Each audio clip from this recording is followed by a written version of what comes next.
आज रात 12 बजे से पूरे देश में। जी हां, नमस्कार दोस्तों।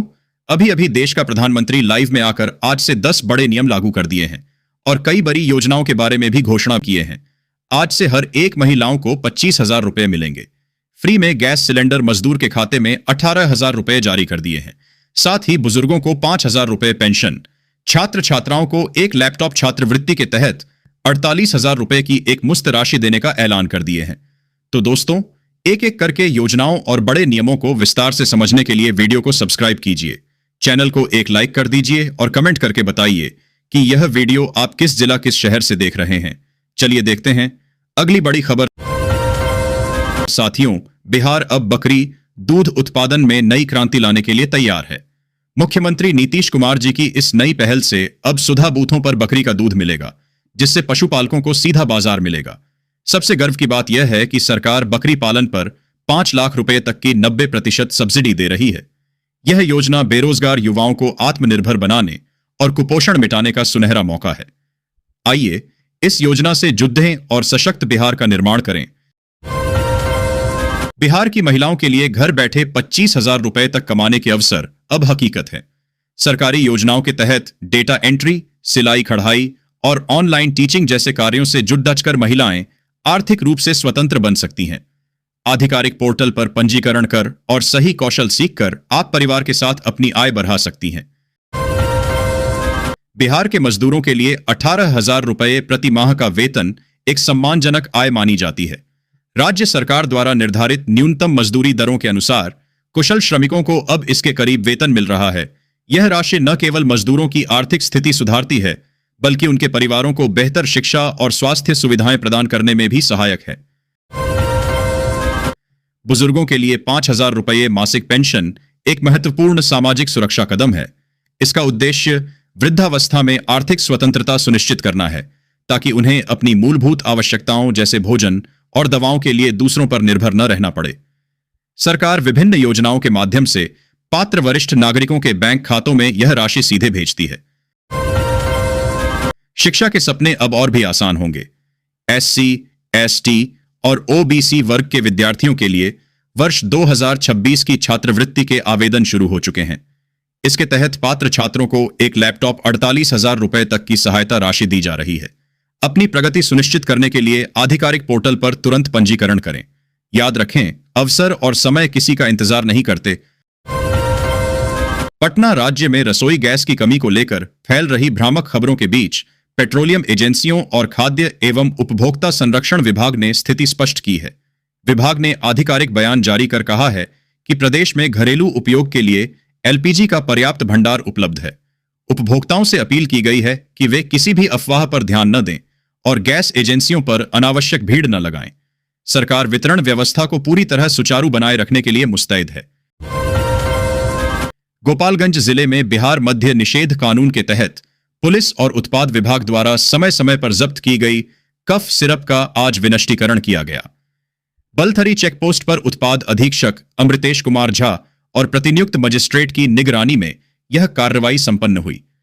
जानकारी के अनुसार उत्पाद विभाग से जुड़े 53 मामलों में जब्त 2069 लीटर कफ सिरप को नष्ट किया गया। वहीं जिले के विभिन्न थाना क्षेत्रों से जुड़े 35 मामलों में बरामद 11,280 लीटर देसी और विदेशी कफ सिरप का भी विनष्टीकरण किया गया। पटना में 15 मार्च 2026 को आयोजित होने वाले पटना मैराथन सीजन 3 में 10,000 से अधिक धावक नशा मुक्त बिहार का संदेश लेकर दौड़ेंगे। इस आयोजन की सबसे बड़ी खबर इसकी मुख्य अतिथि है। ओलंपिक पदक विजेता और दिग्गज बैडमिंटन खिलाड़ी PV सिंधु इस बार धावकों का उत्साह बढ़ाने पटना पहुंच रही है। मद्य निषेध विभाग द्वारा आयोजित यह दौड़ गांधी मैदान से शुरू होकर शहर के प्रमुख मार्गों से गुजरेगी। मुख्यमंत्री नीतीश कुमार कल सुबह ठीक 11 बजे पूर्णिया पहुंचेंगे। अपनी यात्रा की शुरुआत वे ऐतिहासिक मां पूर्ण देवी मंदिर में पूजा अर्चना के साथ करेंगे, जिसके बाद वहां चल रहे विकास कार्यों का जायजा लेंगे। मुख्यमंत्री के इस दौरे को लेकर जिला प्रशासन ने सुरक्षा के पुख्ता इंतजाम किए हैं और तैयारियों को अंतिम रूप दिया जा रहा है। व्यापारियों का मानना है कि इस संकट के पीछे वैश्विक तनाव एक बड़ा कारण है, जिससे कॉमर्शियल और घरेलू गैस की सप्लाई चेन प्रभावित हुई है। इस किल्लत के चलते कालाबाजारी भी बेअज गई है। जो कॉमर्शियल सिलेंडर आमतौर पर 2,500 रुपए में उपलब्ध होता था, उसकी कीमत अब 4,000 रुपए से 5,000 रुपए तक पहुंच गई है। इतनी भारी लागत के कारण कैटरर्स के लिए पुराने पर प्लेट रेट पर काम करना असंभव हो गया है, जिससे कई बड़े प्रोजेक्ट्स घाटे में जा रहे हैं। वैशाली जिले के बिधुपुर थाना क्षेत्र में हथियार के बल पर एसबीआई सीएसपी से हुई लूट की घटना को पुलिस ने महज 24 घंटे के भीतर सुलझा लिया है।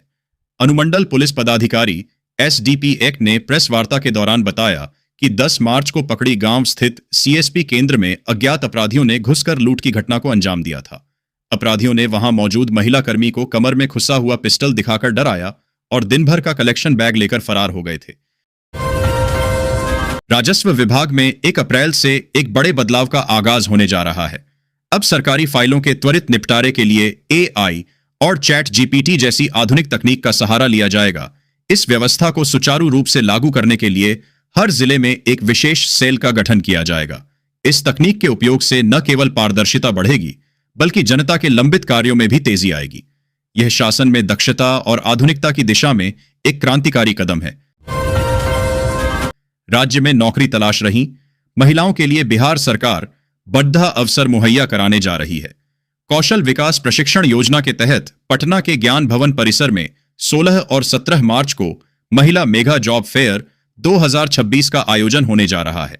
इस 2 दिवसीय जॉब फेयर में 50 से अधिक राष्ट्रीय एवं बहुराष्ट्रीय कंपनियां हिस्सा लेगी। नीतीश सरकार ने अवैध खनन पर लगाम लगाने के लिए बड़ा फैसला लिया है। अब उत्तर प्रदेश और झारखंड जैसे राज्यों से आने वाले बालू और पत्थर लदे वाहनों को बिहार की सीमा में प्रवेश के लिए ट्रांजिट पास लेना अनिवार्य होगा। उप मुख्यमंत्री विजय सिन्हा के अनुसार जिन चालान में वजन दर्ज होगा, उन पर 60 रुपये प्रति मीट्रिक टन और आयतन वाले चालान पर 85 रुपये प्रति घन मीटर का शुल्क लगेगा। डिजिटल निगरानी के लिए सीमाओं पर सीसीटीवी कैमरे भी लगाए जाएंगे। विकासशील इंसान पार्टी के प्रमुख और बिहार के पूर्व मंत्री मुकेश सहनी ने आज अमर शहीद जुब्बा सहनी के शहादत दिवस पर उन्हें भावभीनी श्रद्धांजलि अर्पित की। पटना में आयोजित एक कार्यक्रम के दौरान सहनी ने शहीद के बलिदान को नमन करते हुए कहा कि उनका साहस और संघर्ष आज भी युवाओं और समाज के लिए प्रेरणा का स्रोत है। हालांकि इस मौके पर उन्होंने बिहार की वर्तमान एनडीए सरकार पर जमकर निशाना साधा और विकास के दावों की पोल खोली। बिहार सरकार ने अपने 7 निश्चय 2 कार्यक्रम के अंतर्गत सुलभ स्वास्थ्य सुरक्षित जीवन के संकल्प को पूरा करने के लिए एक महत्वपूर्ण निर्णय लिया है। स्वास्थ्य विभाग के विशेष सचिव शैलेश कुमार द्वारा जारी पत्र के अनुसार राज्य के 534 प्रखंड स्तरीय सामुदायिक स्वास्थ्य केंद्रों और 6 अन्य केंद्रों को विशिष्ट चिकित्सा केंद्र के रूप में विकसित किया जाएगा। इस योजना का उद्देश्य ग्रामीण इलाकों में रहने वाली जनता को उनके घर के पास ही विशेषज्ञ चिकित्सा सुविधा उपलब्ध कराना है। बिहार में राजस्व कार्यों में बाधा डालने वालों के खिलाफ विभाग ने अब सख्त रुख अपना लिया है। स्पष्ट संदेश है कि जनहित सर्वोपरि है और कार्यों को ठप करना बर्दाश्त नहीं किया जाएगा। विभाग ने सभी जिलों से रिपोर्ट मांगी है और सख्त संकेत दिए हैं कि या तो हड़ताली कर्मचारी तुरंत काम पर लौटें या कड़ी अनुशासनिक कार्रवाई के लिए तैयार रहें। अब लापरवाही की कोई गुंजाइश नहीं है। बिहार की सियासत में इफ्तार पार्टी के बहाने नए समीकरण बनते दिख रहे हैं। तेजस्वी यादव द्वारा AIMIM का न्योता स्वीकार करने से BJP-JDU खेमे में हलचल तेज है। तेजस्वी ने आत्मविश्वास जताते हुए कहा कि वे न केवल सामाजिक सौहार्द बढ़ा रहे हैं, बल्कि आगामी चुनाव भी जीतेंगे। मुस्लिम वोट बैंक में ओवैसी की सेंधमारी को रोकने और महागठबंधन को मजबूत करने की यह तेजस्वी की सोची समझी रणनीति मानी जा रही है। दरभंगा में अंतर्राष्ट्रीय हिंदू परिषद के अध्यक्ष प्रवीण तोगड़िया ने जनसंख्या असंतुलन पर विवादित बयान देते हुए हिंदुओं से अधिक बच्चे पैदा करने की अपील की। उन्होंने 3 बच्चे हिंदू सच्चे, बाकी हिंदू कच्चे का नारा देते हुए कहा कि भारत को हिंदू राष्ट्र बनाए रखने के लिए जनसंख्या बढ़ाना जरूरी है। तोगड़िया ने चेतावनी दी कि यदि हिंदू जनसंख्या कम हुई तो भविष्य में देश की एकता और अखंडता को खतरा हो सकता है। नीट छात्रा रेप हत्या मामले में रांची की विशेष CBI अदालत ने मुख्य आरोपी मनीष रंजन की जमानत याचिका खारिज कर दी है। सुनवाई के दौरान कोर्ट ने CBI की कार्यप्रणाली पर कड़ी नाराजगी जताई और जांच में देरी के लिए फटकार लगाई। अदालत ने कहा कि यह मामला अत्यंत गंभीर है और अब तक ठोस परिणाम सामने न आना चिंताजनक है। फिलहाल आरोपी जेल में ही रहेगा।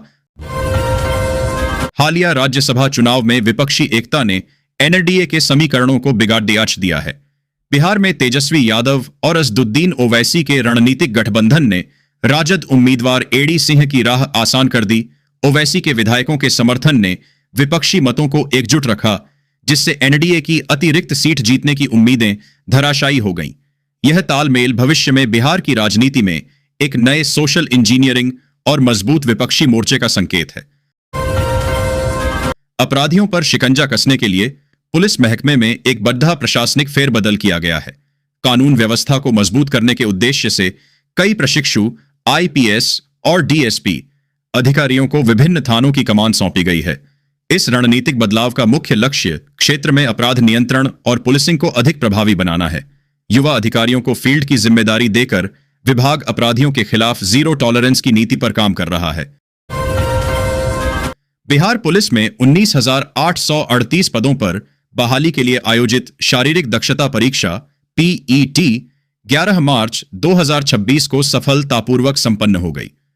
पटना के गर्दनी बाग में 66 दिनों तक चली इस प्रक्रिया में कुल 79,932 अभ्यर्थी शामिल हुए, जिनमें 50,477 पुरुष, 29,426 महिलाएं और 29 ट्रांसजेंडर थे। केंद्रीय चयन परिषद सीएसबीसी के अनुसार अब दस्तावेजों के सत्यापन के बाद जून 2026 तक अंतिम मेरिट लिस्ट जारी कर दी जाएगी।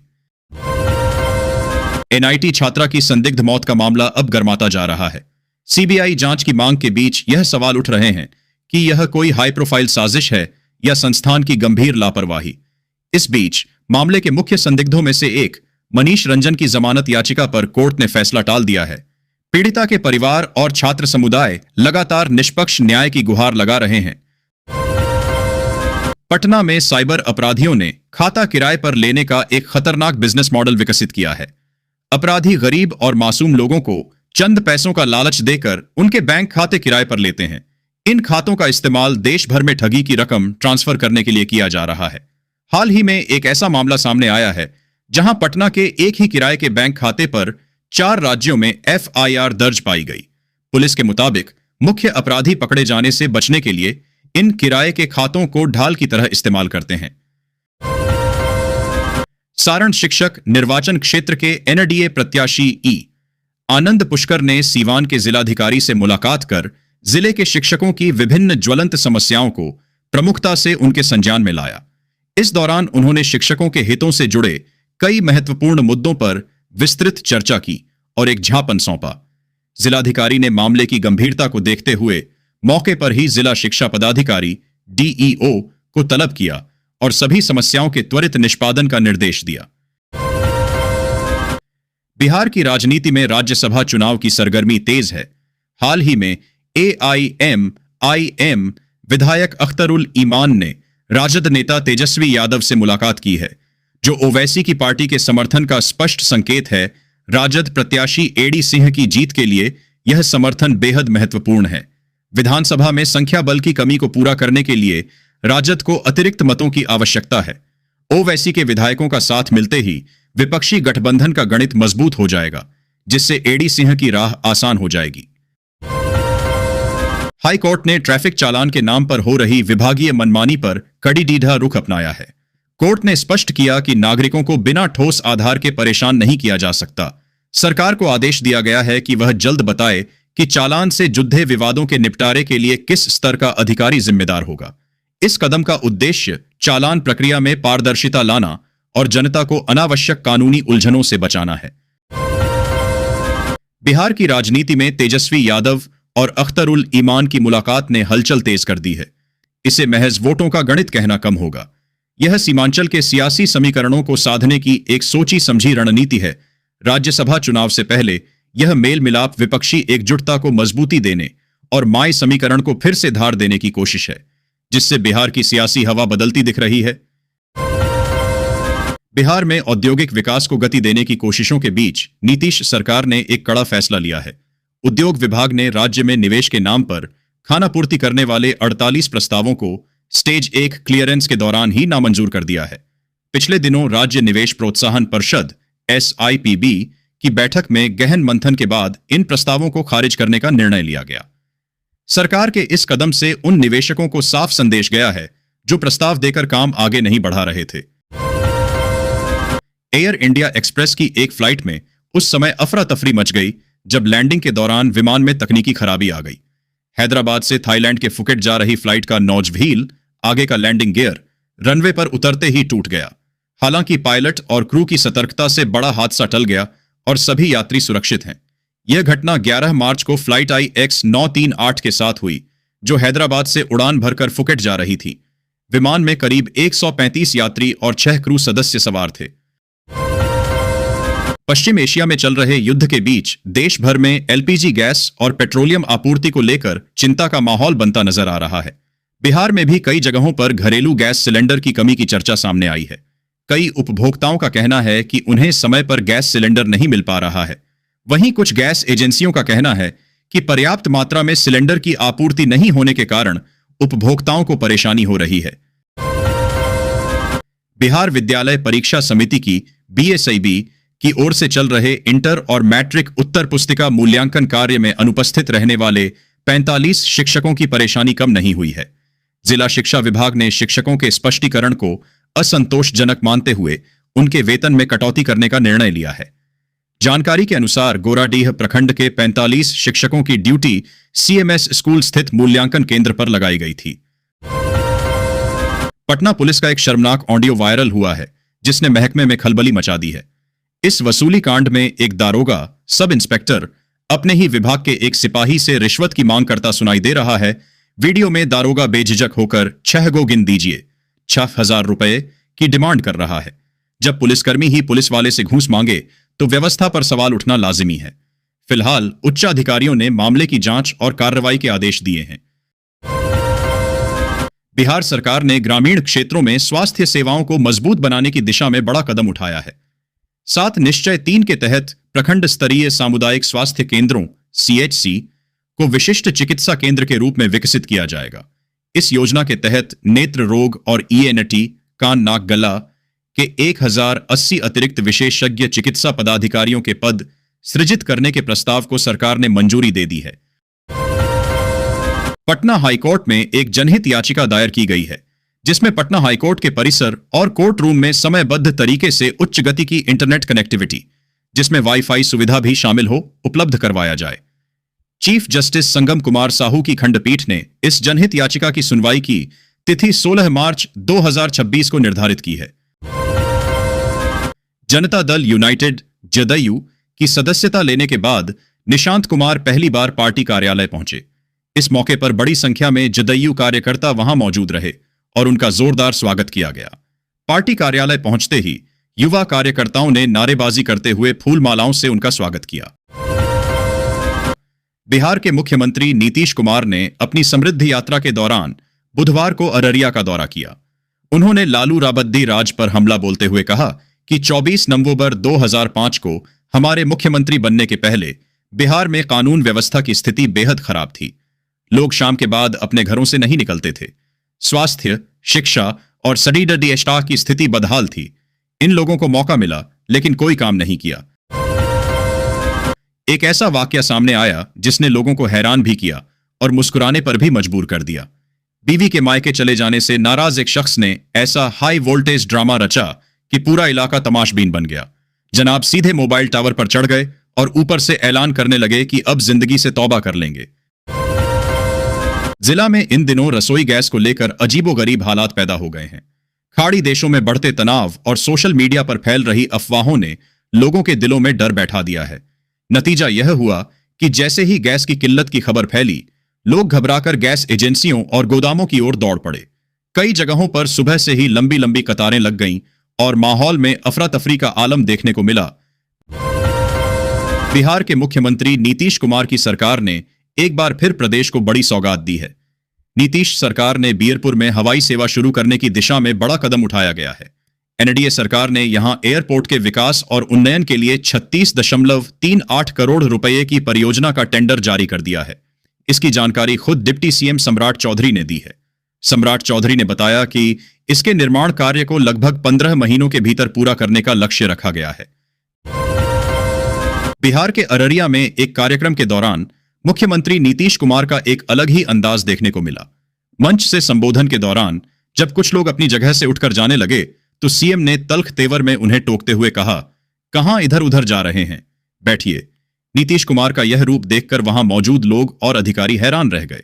उनकी इस बेबाकी और अनुशासन बनाए रखने की कोशिश का वीडियो सोशल मीडिया पर जमकर वायरल हो रहा है। बिहार में इन दिनों रसोई गैस को लेकर अजीब हालात बन गए हैं।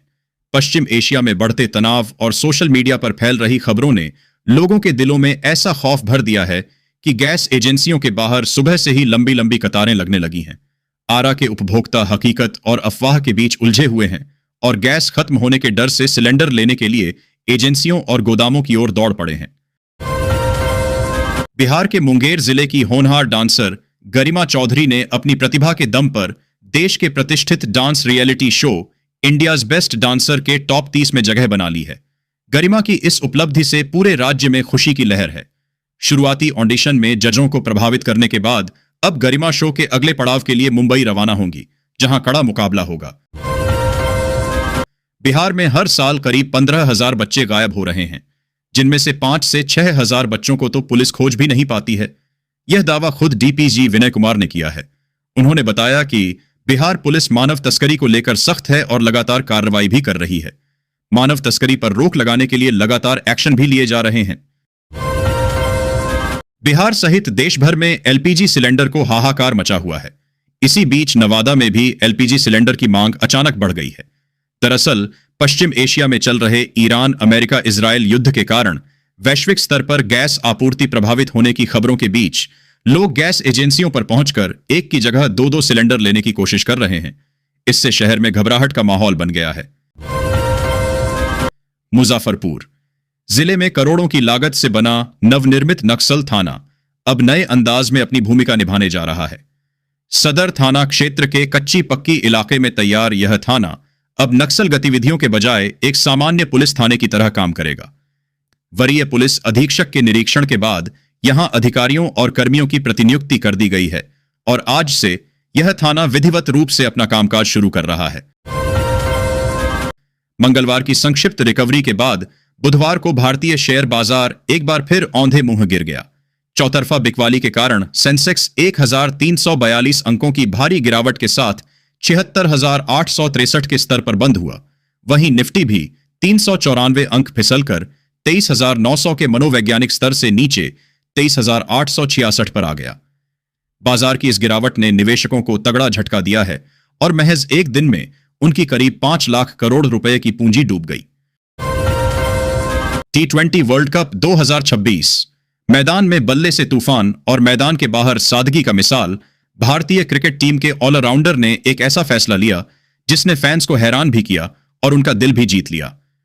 फाइनल मुकाबले में जब भारत की बैटिंग अपने आखिरी ओवर में थी तब पूरे स्टेडियम में लाखों फैंस दुबे दुबे के नारे लगा रहे थे। क्रीज पर मौजूद शिवम दुबे ने भी उम्मीदों पर खरा उतरते हुए आखिरी ओवर में 3 चौके और 2 जोरदार छक्के जड़ दिए और टीम के स्कोर को 250 के पार पहुंचा दिया। पश्चिम एशिया में बढ़ते तनाव और तेल गैस आपूर्ति पर मंडराते संकट के बीच केंद्र सरकार ने बड़ा और सख्त फैसला लेते हुए पूरे देश में ESMA यानी आवश्यक सेवा अनुरक्षण कानून लागू कर दिया है। इस फैसले के बाद अब स्वास्थ्य, बिजली, पानी, परिवहन और ऊर्जा जैसी अहम सेवाओं में काम करने वाले कर्मचारियों के लिए हड़ताल करना गैर कानूनी माना जाएगा। सरकार का साफ संदेश है, देश की जरूरी सेवाएं किसी भी हाल में ठप नहीं होने दी जाएंगी। युद्ध की वजह से कई देशों में तेल और गैस की किल्लतें बढ़ती जा रही हैं। भारत संकट से पहले अलर्ट हो गया है और जरूरी कदम उठाए जा रहे हैं। सरकार का कहना है कि देश के लोग घबराएं नहीं। फिलहाल तेल और गैस को लेकर कोई संकट नहीं है। दरअसल 140 करोड़ आबादी वाले देश भारत तेल और रसोई गैस के लिए काफी हद तक दूसरे देशों पर निर्भर है। यानी सीधा रसोई से जुड़ा हुआ मामला है। गैस की किल्लत की खबर से लोग परेशान हैं, लेकिन खुद प्रधानमंत्री नरेंद्र मोदी हालात पर नजर बनाए हुए हैं और जरूरी आदेश दे रहे हैं ताकि देश में रसोई गैस की कोई किल्लत न हो।